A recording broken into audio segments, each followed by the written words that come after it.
Hi everyone and welcome to this lecture, Creative Translations of Art and Architecture with Dr. Sam Bowker. My name's Natalie Fisher and I'm coming to you from Sydney, which is the land of the Gadigal people. This lecture was delivered to a live audience last week at the Wagga Wagga Art Gallery, the day after the opening of the Silk Inroads exhibition. It was the third and final lecture as part of this public lecture series as part of the project. We're delivering it again today without an audience, just so that we can bring you a recorded version to complete the recorded series. So let's get started. I'd like to welcome for the last time for now, Dr. Sam Bowker, Senior Lecturer in Art History and Visual Culture at Charles Sturt University and currently Sub-Dean in Graduate Studies for the Faculty of Arts and Education. Sam, thank you very much for offering to deliver this again, and I would like to hand over to you for the benefit of our online audience. Wonderful. Well, thank you so much, Natalie, for making this possible today, and to our audience for joining us now on the recorded version of this lecture. I'm speaking to you today from Wiradjuri country in Wagga Wagga, which is part of now New South Wales. And I acknowledge that sovereignty has not been ceded in this region and extend my respect to all Indigenous Australians listening and all the nations thus represented by those who are joining us today.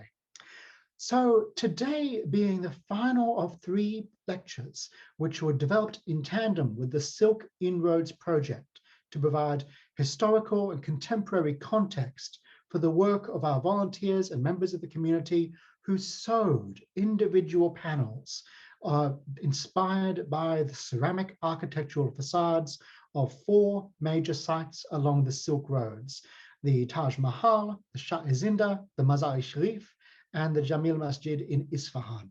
So what we are looking at today are the forms of how other artists have undertaken comparable projects, the vexed question of creative translation in contemporary art. And I refer to this, of course, as an ocean of stories that we are collectively navigating, because one of our final slides in this presentation will reveal where I stories from. As we are looking at this project, of course, one of the big issues that was raised was, what exactly are we aiming to do through the creation of new works of art in a new medium, textile design, which refers then to another culture's heritage and objects, the translation from ceramics to the more material realm. Now, as we move from this point, for those who weren't part of the project or are listening by recording, the Silk Inroads project looked something like this. 70 members of the community of Wagga Wagga participated in sewing individual panels derived from these photographs that Natalie took from her journeys across Central Asia. And as we are looking at these works, we note the support of Create New South Wales, the Wagga Wagga Art Gallery, the Riverina Regional Library, who are hosting our book launch soon for Gauza, and the Multicultural Council of Wagga Wagga, who are all invaluable in their support. The work itself resulted in the creation of panels that were adapted from other sources. Each panel, of course, was its own new work, indebted to something that came before it. As a result, it could be called translation. We are not seeking to create replica. Replica would be making the form again in ceramic, which of course happens if you are conserving these sites, which of course have been extensively redeveloped and rebuilt over time, not just most recently by post-Soviet era reconstructions of the heritage sites themselves. What we are seeing is translation, because we are shifting it from one mediality, one mode, into another, from ceramic to textile. In this, then, are we not only translating, are we also appropriating or innovating? Well, I certainly believe we're being innovative. I don't think anyone beyond Natalie Fisher has been systematically sewing ceramics into needlepoint previously. I'm aware of other people who have adapted carpet patterns, for example, into needlepoint, but that's another story. Are we then appropriating? Which of course you may be aware is something of a slur. It would indicate disrespect for a cultural practice. It would indicate an abbreviation without citation, that something has been taken from one mode to another disrespectfully. Well, I don't think we are appropriating. We are quoting and referencing a source in the manner that a scholarship piece would, where you acknowledge the work of others to create new work. It is not plagiarism because we are in creating new pieces with invested work. There is a degree of veneration occurring here, that each panel created takes a great deal of time and work to produce, thus respecting the craft practices in the original work. So here's another element of this. Would this be translation or appropriation? I believe it is simply study. We are learning from a source by drawing it. This has been the case for essentially the majority of the history of art, where someone studies the work of previous artists to create their own. And I share with you the wonderful drawings of Anita Chowdhury in London, who is studying from the original objects in the Victoria and Albert Museum. These are details from Mamluk or late medieval era arabesques in the Victoria and Albert Museum, from large timber structures, which we mentioned in previous lectures, that are essential in many mosques around the world. She notes that drawing from an original object is a process by which you take pleasure in focusing your full attention on an object and gaining knowledge. It can be as naive as you like. It can be as simple as these form of schematic lines, scribbles and smudges with lots of writing and notes, but you do this purely for yourself. I think this is an important part of the conversation that occurs between objects, a conversation that is at the heart of translation, mutual understanding. The Minbar may not learn much about Anita Chowdhury in this process, but we learn a lot about the object. More examples here. Anita Chowdhury in this case is looking at a textile artwork, the famous Ardabil carpet in the V&A collections, a second of which is held in LACMA in Los Angeles. But between these, we can see how the translation process distills key ideas. In this case, we're not worried about the dyes and the color unless we're annotating them. We are looking instead at the physical form of the weaving. We're looking at the some would change familiar to it, or become known thing by being drawn. I think when you're assembling a puzzle, a name to a patch. The patch doesn't know what its name is, but you're identifying them with words. Here, we're identifying them with delineation. This kind of delineation, of course, has important consequences. The act of distilling one source and then extrapolating it into another gives rise to one of the most fundamental processes in creativity, which is fusion. By combining two things that have never been combined before, you end up with something which should be innovative by virtue of fusion. This is a matter of taking a translation of one mode into another or butting two different things together. I find that the most effective fusions occur when we are dealing with a synthesis of addition, not simply a top and second part.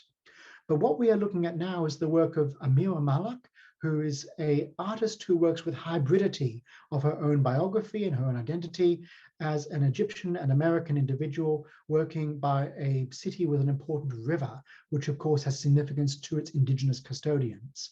What we are looking at here is water blessing, footage filmed of the river that is close to her physically now and acknowledging rivers in the past of Egypt and so on, the Nile. But being specifically a river, she's also layering this with a textile cutout, which transparently projects the shadow upon the moving light of the water. And this water blessing is adapted from Egyptian tent maker textiles, like the one in my background just over here, in fact. This digital backdrop is a photograph of a streetwear in Alexandria, and you can see that the patterns that are used in Amira Malak's work are shared by the tents in Egypt. So this creation of a physical space that is both interior architecture like the tent and evocative of moving water becomes something that is new to a new audience. I mentioned earlier, fusion as a model could also be two halves joined together, creating something innovative. This juxtaposition value is also in the creative process. We want something to be combined that hasn't been combined before. What do we learn by this new conversation, this translation? And of course, any idiosyncrasies that emerge are a valuable part of that creative process. We want the unexpected to occur because translation is never, or not usually, verbatim. What we're looking at here is the work of a local artist in Wagga Wagga, Juanita McLaughlin, who is also of Wiradjuri heritage.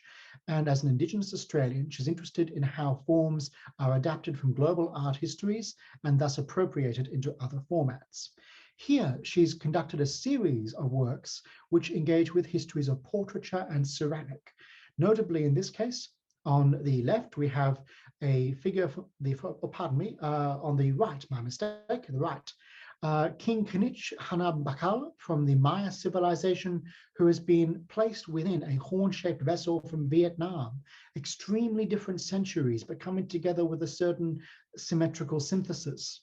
A more asymmetrical form here on the other side, a kneeling bull with a vessel from the Proto-Elamite period, 3,000 or 5,000 years ago, including the Common Era, with the head of Ginevra de Benici, an early Italian Renaissance portrait. These, of course, are deliberately strange and unfamiliar combinations resulting from innovative fusion, the joining of two different visual heritages to create something that has not been seen before. And of course, fusion is an important element of sustaining arts practices.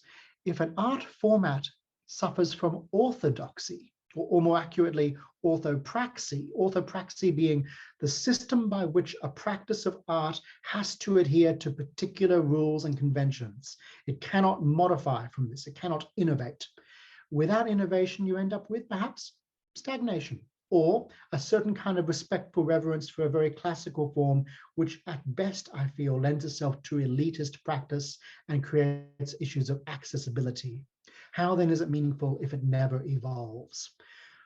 Wayang Kulit has and does evolve, but I'm sharing you an example of someone who I think is doing great new work with Wayang Kulit puppetry, not Ed Sheeran, but the Fusion Kulit Collective. Now, Wayang Kulit, for those unfamiliar, is an extensive and vast heritage of shadow puppetry associated with the islands of Java and Bali, and known by different names in different places. Wayang is Bahasa Indonesia for puppet, and accordingly, Wayang Klitik is a form of wooden puppetry, Wayang Kulit is a form of paper puppetry, and I've also made gingerbread puppets called Wayang Roti Jahe, but that's just a joke. What we're seeing here in the work of Fusion Kulit are the same making systems, the same craft that is used to create the leather Wayang Kulit shadow puppets, including their coloration, and adapted to more contemporary audiences. So here we have the musician Ed Sheeran performing on stage, standing in garments that might be adapted and inspired by Balinese heritage, though the figure is himself, of course, the British singer, or pardon me, UK singer. Moving from here, Fusion Kulit, of course, looked to the format of Wayang Kulit and the great epic stories of the Ramayana, but adapt them to different stories. The epic convention and the hero's journey here is adapted to Star Wars, and that's Kylo Ren with the red lightsaber, not Darth Vader. You can tell by the mask. But when we are looking at these forms, we are also seeing, of course, Chewbacca the Wookiee standing upon the Millennium Falcon, which enables him to fly through the air as a puppet. So the stories are adapted by modality. They are not Star Wars in the way that we know them through the television screen. They are a Wayang Kulit story with familiar characters from elsewhere. So this brings us to another question about familiarity and the unfamiliar. How do we translate stories that are not ours, so to speak, whoever we happen to be?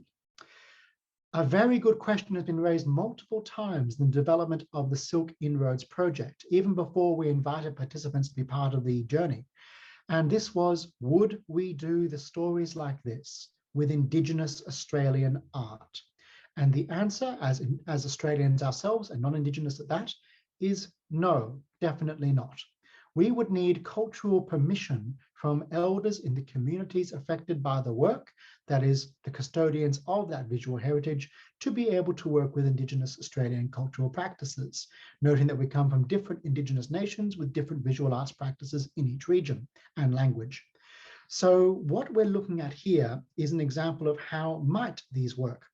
The reason we don't work with these groups is, of course, that we could in the future, but we need to be a very different project. It would need to be far more collaborative to engage with translation of one mode to another. And what I share with you now is an example of that collaboration. This is a pair of works linked to the work of Tim Johnson. Tim Johnson is an Australian artist here working in the mid-90s, 2000s. He's still around today and still doing good work. But his work here is a portrait of the Indigenous painter Clifford Possum Tupuljari, very famous individual in Australian Indigenous art. And this portrait is Tim Johnson's work depicting Clifford Possum, of course. But in this particular setting, you can see adaptations of Central Australian dot forms and other motifs. This is a reference to Tim Johnson's previous practice as a collaborator with Clifford Possum and other members of this group, where they are creating, in this case, Reincarnation, 1994, combining Buddhist imagery with Indigenous painting because multiple hands worked on the same painting. Each part was owned by its collaborator. On Tim Johnson, the second work, the portrait, he's received permission to be using these marks in his own hand through working with the artist directly. The reason, again, why we can do this work with Silk Inroads without actually asking the ceramicists of the Silk Road to join us now at needlepoint directly is because Silk Road is a moving point. Every piece we've shown comes from a particular known and noted site, but we can find elements of them in other regions.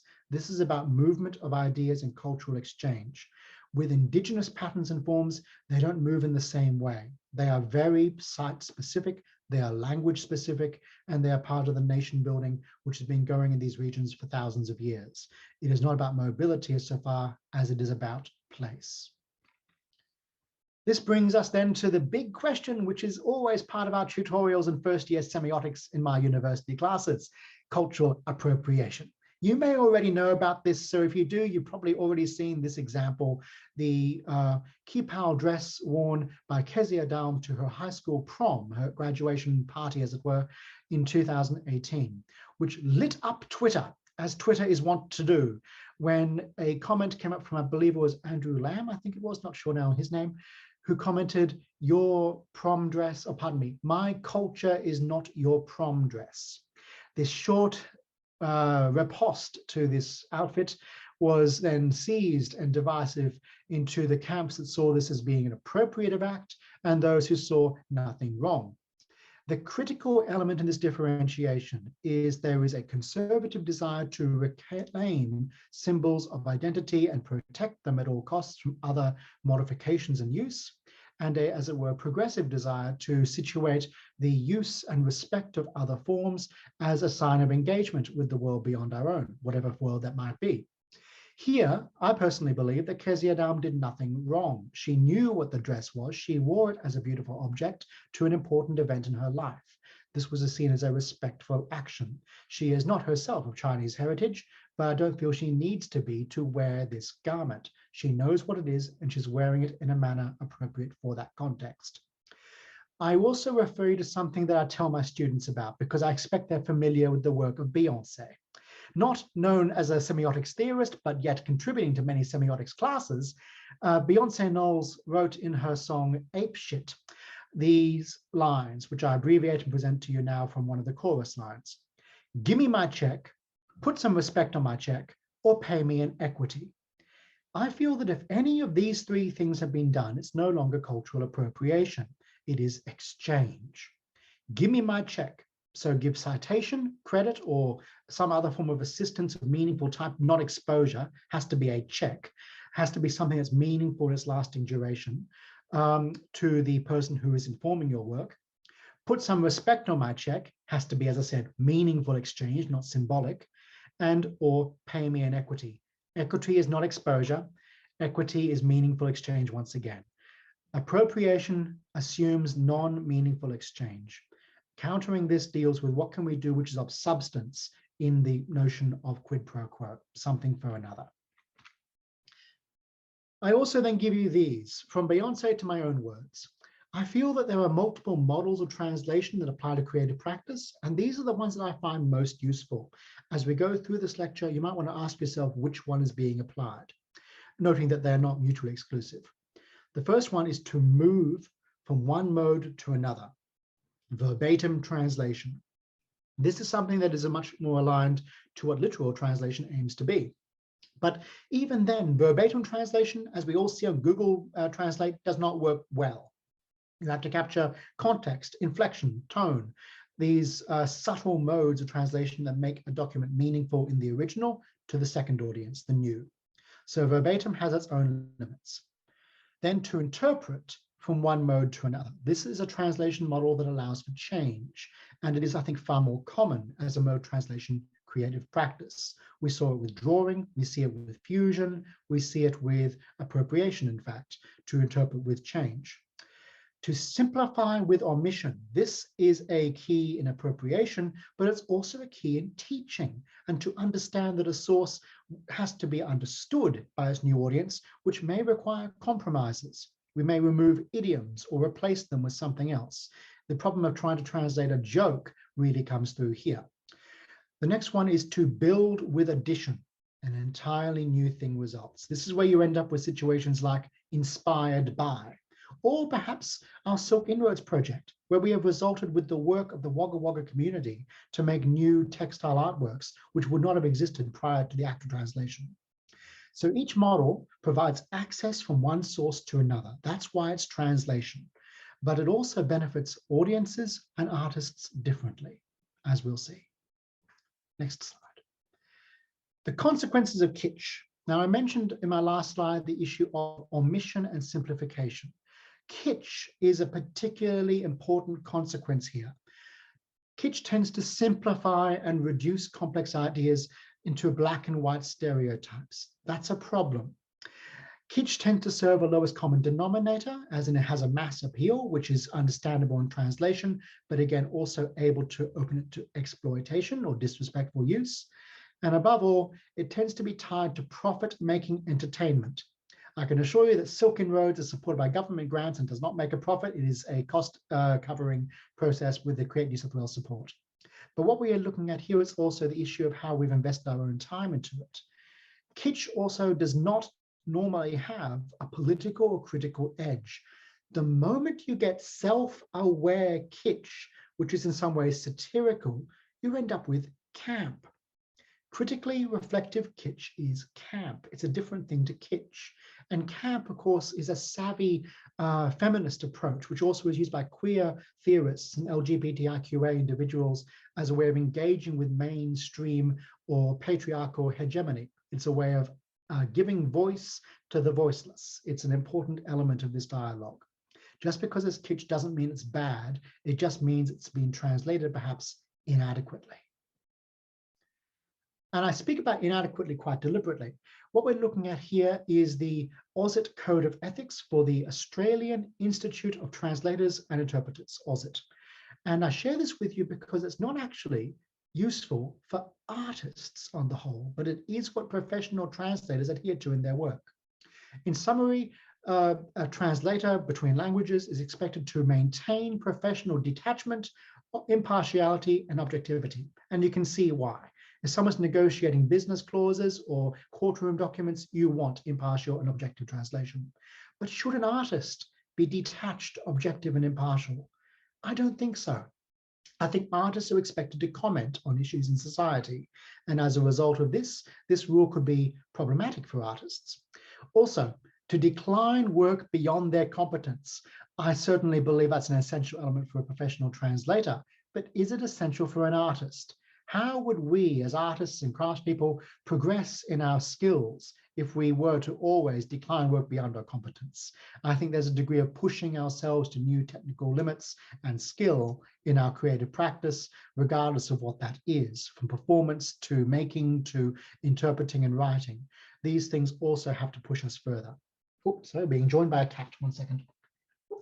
Terribly sorry. Okay, now then, back to our lecture, please. He'll just sit on my lap while we're here.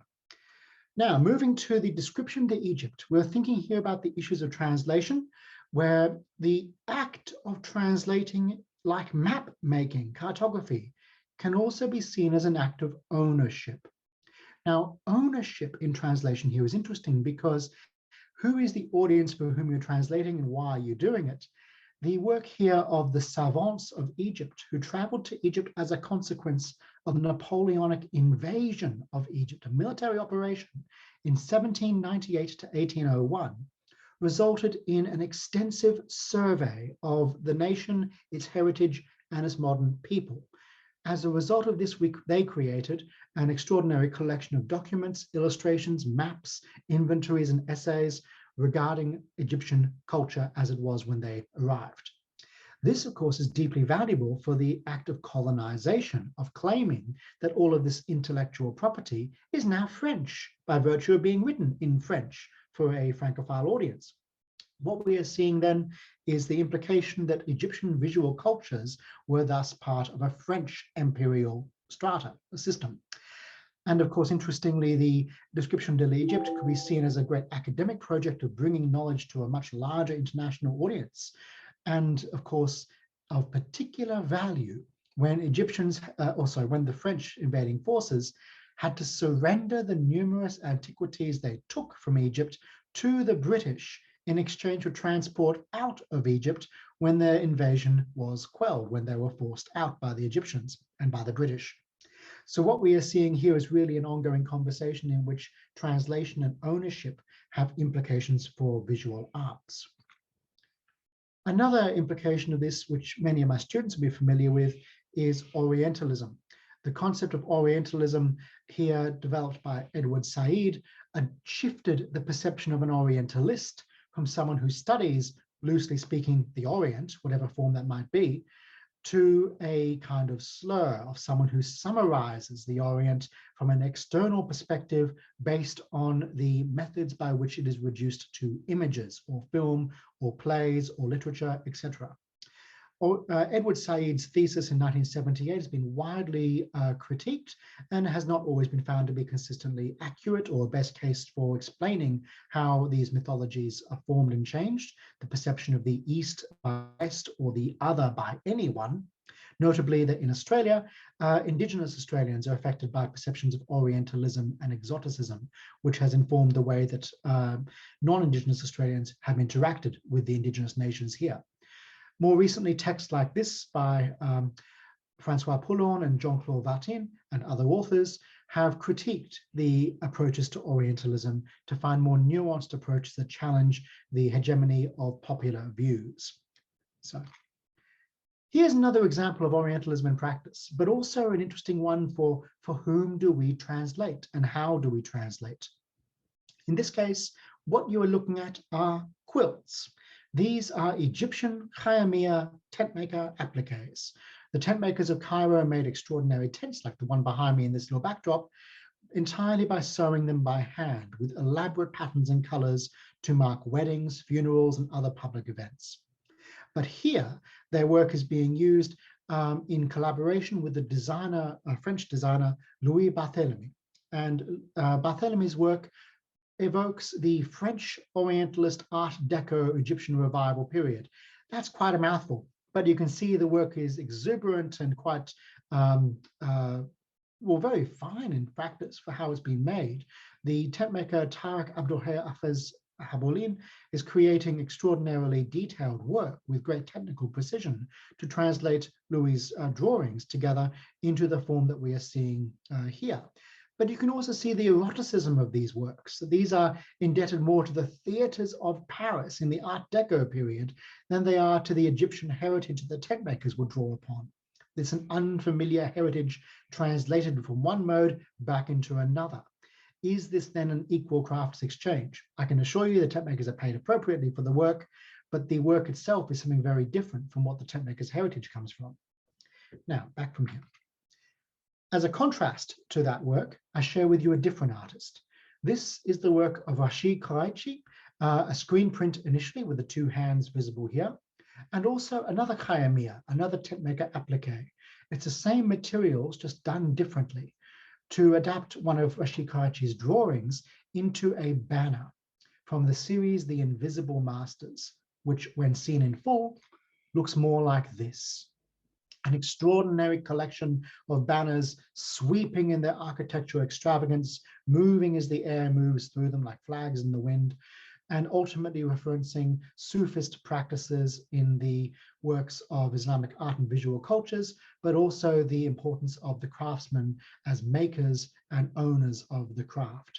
Rashid Quraichi's hand is distinctive here. We can see marks and forms which are meaningless or otherwise associated only with Quraichi's own drawings and forms. But the collective work here, I think, ties into an aspect of the tentmaker's heritage, which is perhaps closer to home. They are new works in collaboration. We are not trying to translate so much as create. Another example, though, of translation between media. What we are looking at here is on one side with the blue, or more accurately, faience glaze, is the work of Ibrahim Said. So he is an Egyptian ceramicist born in Fustat in Cairo, which will be known to many of us with archaeological interest as an important long-term site of craft productions of textiles, ceramics, etc. in Egypt. And next to him here, we are seeing Egyptian terracotta water filters from a variety of periods in Egyptian history.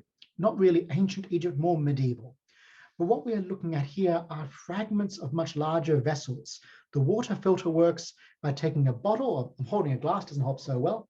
When you lift it to your face like this, you can then see the filter hidden in the neck of the terracotta vessel, which means that you're seeing a pattern that both filters water, but also acts as a decorative element of an otherwise unadorned object.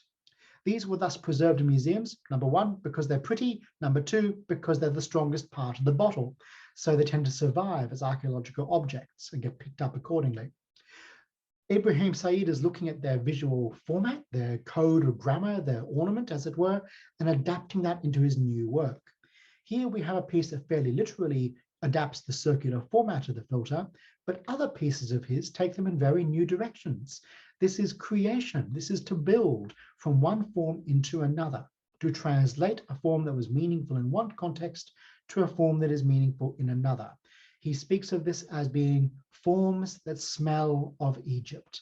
And I like this idea of it being a different sense to what we expect, to smell of Egypt, not to look of it. His forms, of course, take different variations, adapt other precedents in visual culture of his region. The depiction of the hair is, of course, widespread across North Africa and the Middle East and Central Asia. And by looking at these forms, we can see his adaptations. But from one hair to another, I give you here the work of Boris Aldridge.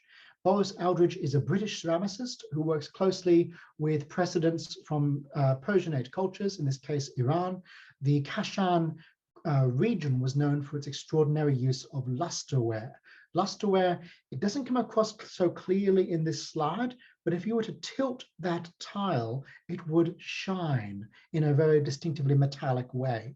That's lusterware. It is a distinctive process of applying glaze, which results in a very visually vibrant form that changes as you move past it. So his lusterware here adapts this. We can see it's indebted one image to another, but the drawing translates and changes it to a new audience. Most notably, we can see the addition of poetry. Kashan lusterware often had Arabic calligraphy written into these, or Persianate calligraphy, of course. But when we are looking at this form, we see English. Specifically, to save you twisting your neck, it reads, "I thought to myself that you must be in love. We danced in the light of the stars up above." And when these works are put together collectively, you end up with extraordinary architectural settings, redolent with story, almost with song, with a visual culture which can be of its own time, not simply adherent to a precedent which came before. So Boris Aldridge is not trying to give us Kashan lusterware. He's trying to create something new that respects the innovations of previous generations of craft workers. On this notion of generational inheritance and how we deal with time as a matter of translation, I share with you the work of Lauren Masra, who is in this case creating Beti. Beti in Arabic means my house. Bet, house, T at the end, E, possessive ownership, plural, singular. So when we're looking at Beti in this case, we are looking at what looks like a collection of decorative concrete tiles, almost like a carpet, but these are individual pieces made of layers of colored concrete, which when lifted create a single object. However, as you can tell by the caption, it's not concrete. It's a lot more fragile than that.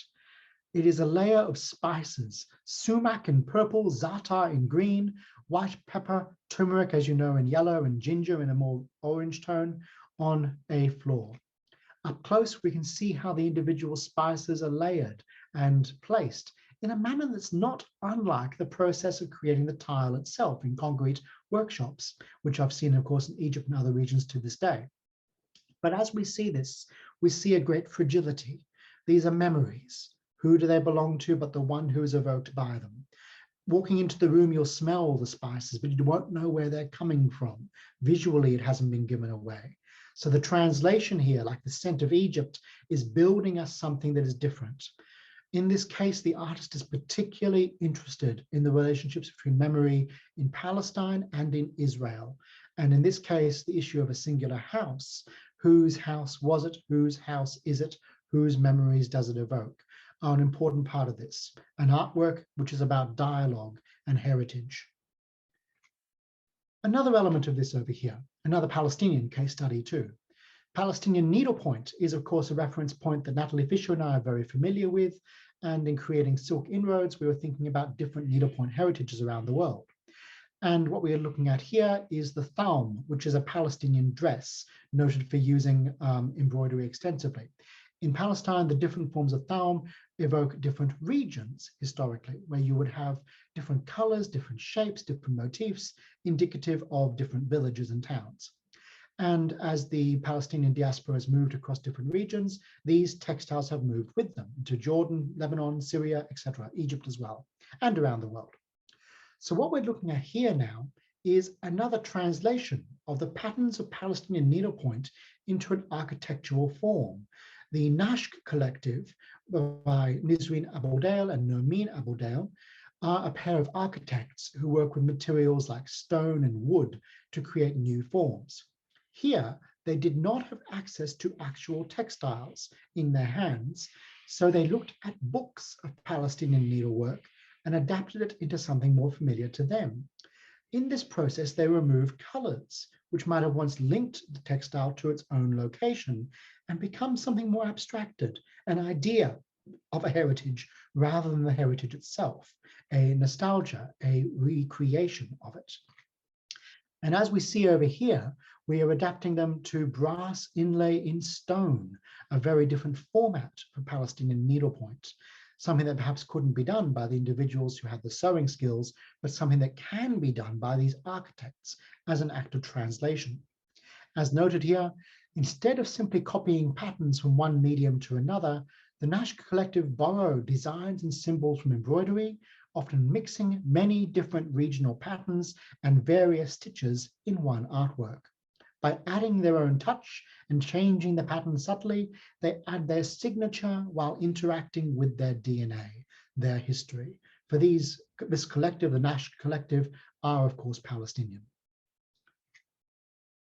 Other ways of working with heritage, in this case, take a moment. When we had this in the room, everyone just went, wow, on seeing this. And no, your screen has not melted. I hope this is a real carpet.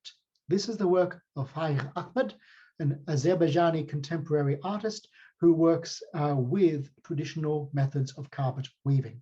And I say traditional, I do mean the handmade systems on looms. Here, he adapts the information being given to the weavers, the very skilled craftspeople, often anonymous, to work with computer-aided design and painted works and drawings to create forms that would not have otherwise existed. The technology has its own additions in the process of translation.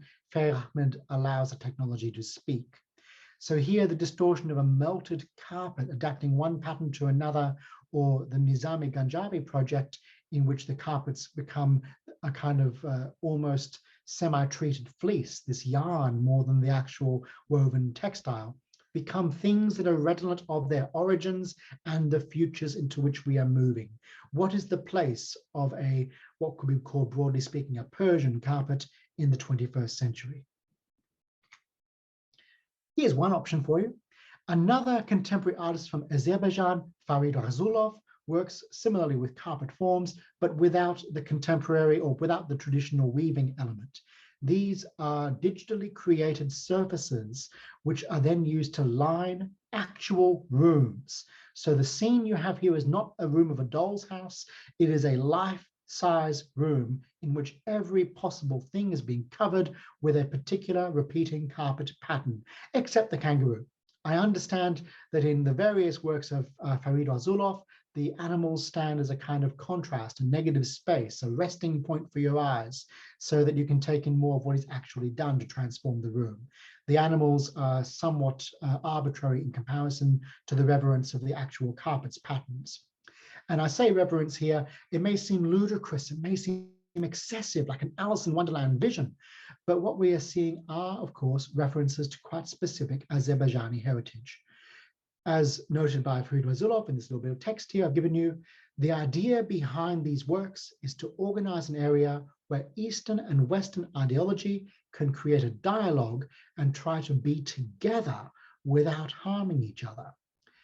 He uses a Western type interior design, covering it with carpets, one of the most prominent symbols of the East. The carpets are from the 7 carpet schools in Azerbaijan, the styles or regional motifs, known as Kuba, Baku or Absheron, Shirvan, Ganja, Gazakh, Karabakh, and Tabriz. These may be also known to scholars of Persian art and architecture for different reasons. But normally, I guess you'd have a singular carpet in the floor of the room, a statement by which the object is present but understated.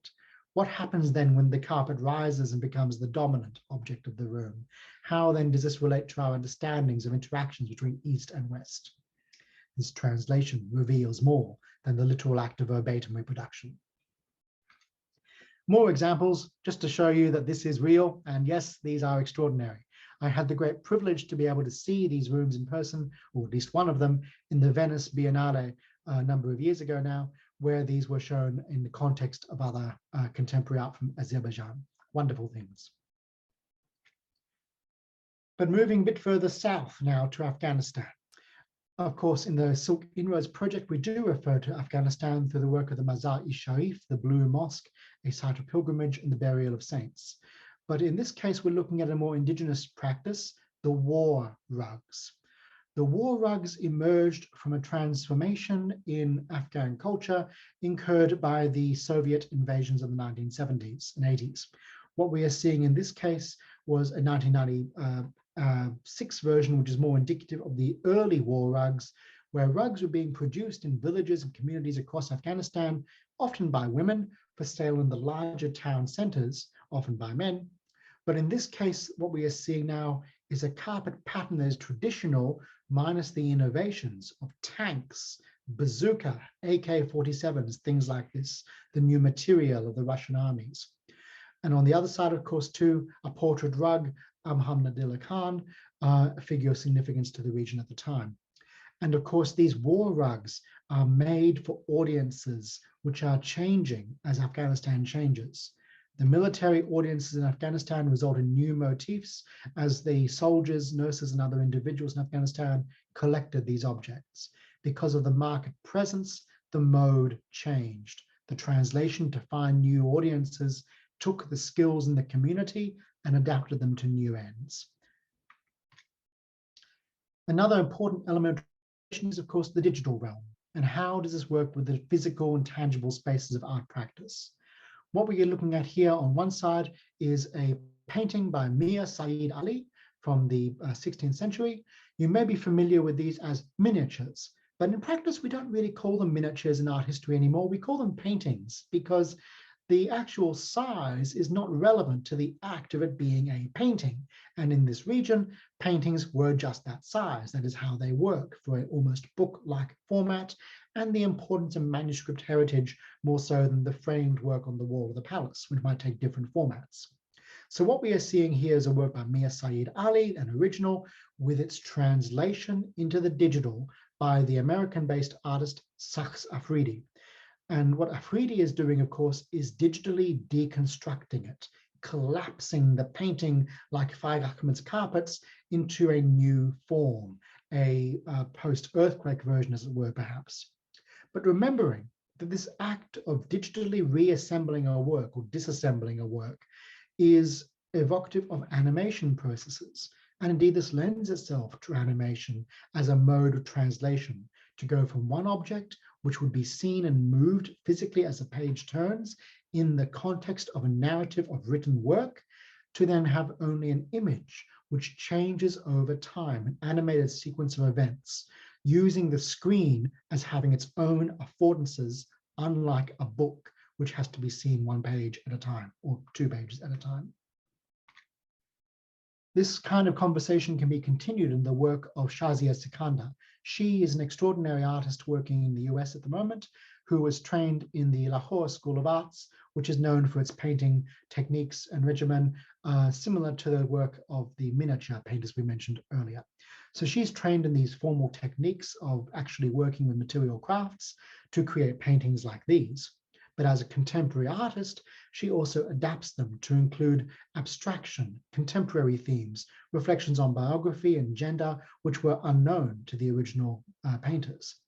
So here we can see some of her work, which is adapting these as physical forms. But here we have another one of her paintings, which is in fact a sequence from an animated frame, or a frame from an animated sequence. What we are seeing here is a combination of stories from Hinduism, amongst others, where we are adapting the characters from one setting to others. In this case, the headpiece has been replicated and flown around the room in a spiraling fashion, like a flock of birds or a blackwork calligraphic composition, to blur and distort the backgrounds. She uses her works extensively to reveal complications of gender and ownership of these works, and the interaction of the past and the present through new media approaches to old media. This is a very important act of innovative translation for new audiences. And we have artists like this in Australia too. I share with you the work of Eddie Abd, who's based in Sydney, who may not necessarily be as familiar to you now, but she is an important emerging artist who works here with video and digital collage. In this case, the image In Their Finest, which is the red seen above us here, is a short video that received the Blake Prize Emerging Artist Award.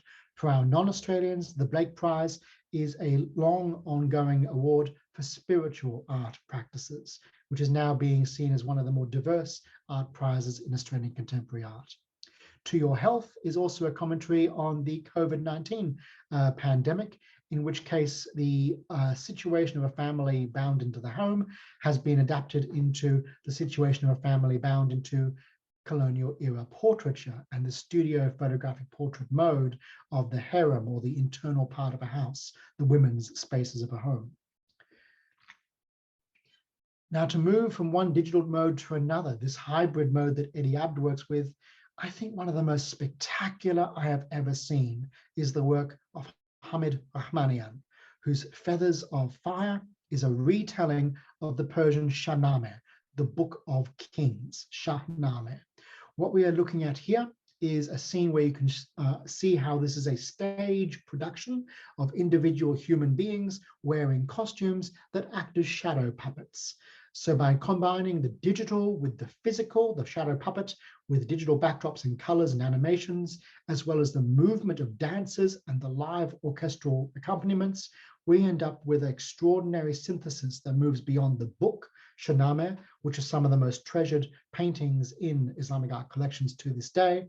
Look at the Shahnameh of Shah Tahmasp, for example, in many collections around the world, notably in the Metropolitan Museum of Art in New York, to these modes here. So now we can see the story becoming alive through the act of translation. And as I speak, his new production, Song of the North, is being released in Europe and America, and I hope one day might find its way to Australia in a mean other than streaming. So one day, fingers crossed. But moving across to the puppetry traditions of translation, I share with you a form which is known as Turkish, but also familiar to Greek and Cyprus, and indeed many parts of the Mediterranean region, the Karagors tradition of shadow puppetry. Quite like Wayankulit, these are colored leather objects perforated with shapes that give intricacy and pattern. Karagors is the broad name of this mode, but Karagors is also the name of a character. Karagors here appears on one side as a more ruffian, quick-tempered, poorly educated individual, compared to the more erudite and scholarly Hasivat, who is a bit more reserved in his behavior. So between the two characters, you end up with a dynamic interplay that creates good stories. And over here, the implication is, how then do we know of these stories if we have the objects, but not the performers? In Feathers of Fire by Hamid Rahmanian, we see references to the histories of shadow puppetry like the Karagor's tradition.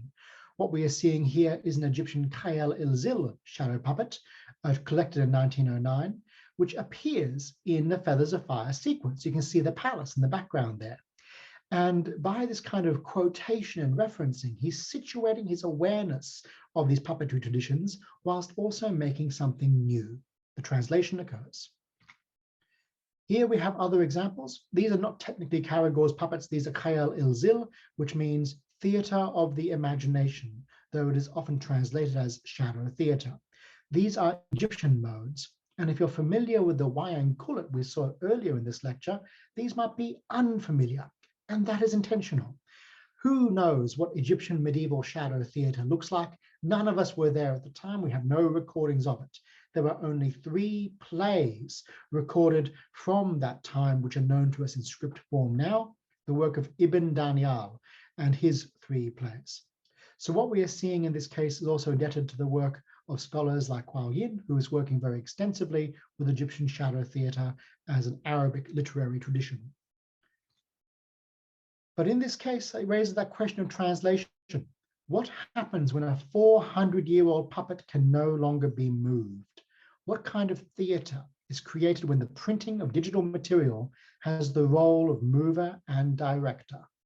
This replica, this verbatim adaptation of a Khayal il-Zil puppet was created with plastic and resin and then adhered to a surface, which enables it to dance when jiggled by the movement of a typewriter and fax machine, both increasingly archaic technologies. And yes, I know there are fax machines in hospitals, but that's beside the point. What we are looking at this case is the idea of technology being superseded by other modes, including shadow puppetry. So the model that we're looking at now translates its motion based on inputs by the audience through archaic technological systems. It is an ingenious dancing puppet that tells an abstract story about our relationship with technology over time. Now, I think we should conclude with my favorite example of recent translation in contemporary arts, dealing instead with a very well-known story, which we probably only know in translation, Aladdin. Described by Yasmin Searle as the most famous story you may not have read. Aladdin is known to most of us, I imagine, through the Disney productions. In 1992, the animated film with the voice of Robin Williams playing the extraordinary benevolent genie, and of course, the more recent live action version with Will Smith. And what I wanted to call your attention to is the work of Yasmin Searle, who translated the original version from French and Arabic sources in 2020, creating a version which is beautiful and poetic, likely indebted to the work of Hannah Diab, the Syrian storyteller, who is thought to have told this to the French publisher Antoine Galland, who published The 1001 Nights, The 1000 Nights and a Night. So Aflela Walela. What we are looking at in this case is a book I highly recommend, which is a very different story to the one we know. For example, in this version of Aladdin, he has technically infinite wishes. The tension is not from only having 3 and using them wisely. The tension comes from the fact that if anyone else learns his wishes are being magically granted, he'll get kidnapped, beaten, have it stolen from him. So it's a real risk to his own personal safety to be making wishes every time he makes a wish. And this year also Yasmin Searle is publishing a new wonderful book, The Annotated Arabian Nights. So I recommend that to everyone here. Yasmin Searle gave us this commentary in an interview some years ago now, so I will share it with us in the spirit of creative translation in contemporary art. Everyone who's added to this ocean of stories has been a kind of boatman ferrying the stories along. It makes sense to me, rather than thinking about this binary of original and translation, to break down that binary. Instead, we look at it in looser ways. Admit the idea of translation as a creative act. As she notes, in the case of Arabian Nights, it doesn't really apply fidelity to the translation. Fidelity to what? When you have a story that exists in 80 different versions, you have to make choices. So she notes that to translate the Nights means continuing to shape the stories and acknowledging that you are bringing your own sensibility to them, rather than pretending it doesn't exist. I mentioned earlier the issue of orthopraxy. At best, it leads to elitist gatekeeping. It can also lead to a stale and perhaps overly venerative approach to an original object. What can we do to respectfully work with original things, but keep them meaningful to new audiences? The fundamental drive of translation is access to those who have not heard the story before. As we can see, artists have tried to translate the story of Aladdin or the Arabian Nights in full. Remember, Aladdin is just one of the many stories of the Arabian Nights. And in this case, I give you another pre-Disney Aladdin, the work of the French glass designer Émile Gaulle, who also made other objects. Lamp with Jinn. Notice a Jinn with a DJ, not a genie like Robin Williams with a G. The Corning Museum of Glass has extensive collections like this, but you'll see in this form we have a figure who may or may not be Aladdin. We don't know who they actually are, but they are holding a vessel, more like a goblet, from which flows this winged monkey-like creature. And from this, we also look at the object itself. It is a stylization of a lamp, not the one you see in Disney, the little oil lamp, but a mosque lamp, a lamp for lighting interiors of larger buildings. Here we have another creative translation in a more verbatim mode, a Mamluk, so medieval Egyptian era, inspired glass lamp, but made in France in the 19th century. They're trying to evoke a historical period to create an object which could be collected on its own merits or sold and exported overseas to be used in places like mosques and madrasa. So what we are seeing here is this issue of translation, one being innovative, stylistically copying a form to make a better story, to give a quotation that develops the story's origin, or something which perhaps more practical function. And of course, this act of translation takes us even further to what stories are really being retold here. I wanted to share with you this strikingly similar comparison, this juxtaposition of Mephistopheles, the lead demon in the story of Faust, in which the German character Faust receives the opportunity to make one wish. It can be any wish they want, but in exchange, they give up their soul, the Faustian bargain. And over here, 60 or 70 odd years later, Andrew Lang's cover for the Arabian Nights, where he has evoked the jinn as a Mephistopheles character flying by night over a city skyline. I think you can see where the ideas are linked. But from combinations like this, could we create something totally new, a different way of telling the story of Aladdin for new audiences who only know it through Disney? We can. The Thief of Stars was a Kyle Ilzil inspired shadow concert, which I created with my wife, Melinda Bowker, who is a coloratura soprano singer, and our friends Erin Brown, as also another wonderful singer and writer, and the performance of Cat's Eye Parish, James MacArthur, who has created the voices of the characters to be formed by shadow puppetry. With others like Timothy Crutcher, who helped us to laser cut these puppets, which were originally going to be hand cut paper, we created this story, The Thief of Stars. What if Aladdin and Faust were the same story? So I finished this lecture with a little story for you. Aladdin captured a falling star, and through this, the jinn of the stars appeared and offered to grant Aladdin 3 wishes in exchange for the star which had dropped from the skies. Aladdin's first wish was for the love of the beloved. And of course, if this was Disney's story, that would not be granted. That's not in the rules. But this is not Disney's story. In the original story, there were no limits to the wishes. So the wish was granted. In the lyrics for the second song, for the second wish, Aladdin asks for everything he ever wanted, and this wish is also granted. But every time a wish is made, a new star appears in the sky. And as a result of this, when the second wish is made, The jinn reveals its intentions, the jinn of the stars. And here we have a script adapted from that original shadow play by Ibn Daniel. This is the original script. I am brighter than the brightest star, more crooked than a spiral. My capacity is endless. I am dangerous and dire. Doesn't sound like Robert Williams now, does it? In our version of the story, we looked to Moana Ete's beautiful writing for the song Mud and Stardust. Cruel is the taste that flitters on the tongue. Passion, compassion, this time is wasted on the young.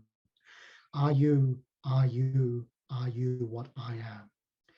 And of course, we are made of mud and stardust, but the jinn are not.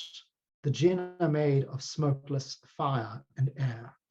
And as a result, these two materials, fire and air, do not cast a shadow. So when we look at the jinn of the stars, we see a skeletal figure, which Aladdin perhaps himself would not be seeing, but we see differently. In the Disney original, Aladdin is given the 3 wishes with a few quid pro quos. We use that phrase to create a song from the jinn who describes that for every wish that is granted, a star is made. And as she sings, "You're singing from my page, you're a puppet on my stage. It's quid pro quo, don't you know?" The jinn reaches into the heart of the beloved and withdraws a star, which goes up into the sky to join her collection like so many pinned butterflies to the ceiling. And in this case, the beloved dies.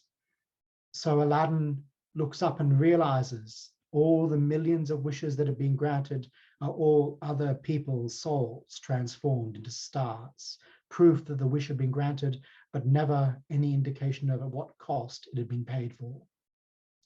So Aladdin decides, I'll ask for my 3rd wish. I wish to undo all previous wishes. And in this action, the jinn says, your wish is granted, but do you know what you undo? Do you know what you have done? You've rolled a 20 and a 1. Thief of stars, you have erased the night. Don't you recall the very first wish was let there be light?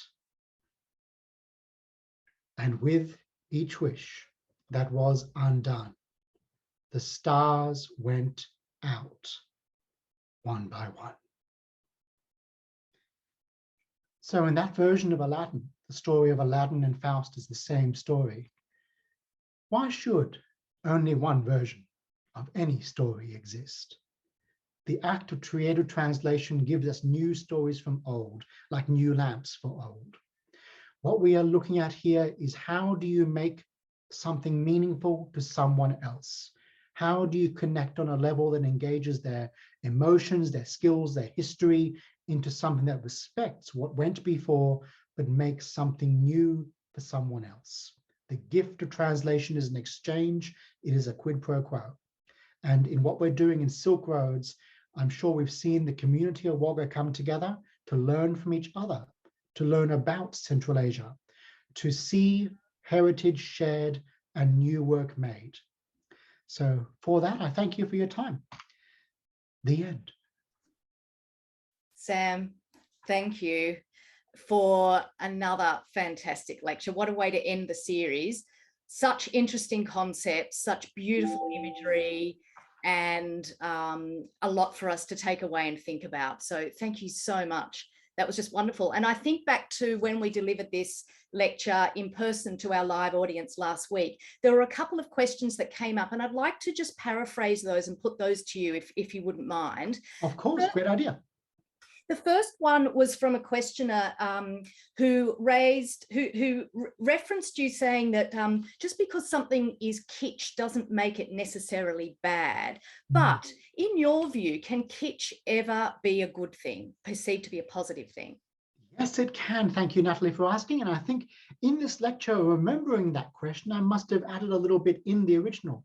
But I noted the importance of kitsch as a model for using and subverting dominant paradigms, creative tropes. So for example, if the dominant paradigm is the dead white man and the golden framed painting in a portrait gallery of sorts, the kitsch model subverts that and puts up something which is somehow more vernacular than that elitist model.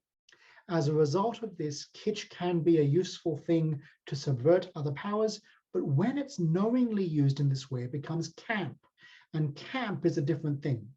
The writer and photographic theorist and so on, Susan Sontag, wrote about this in an essay on camp many years ago, which is still being read now by my students, amongst others.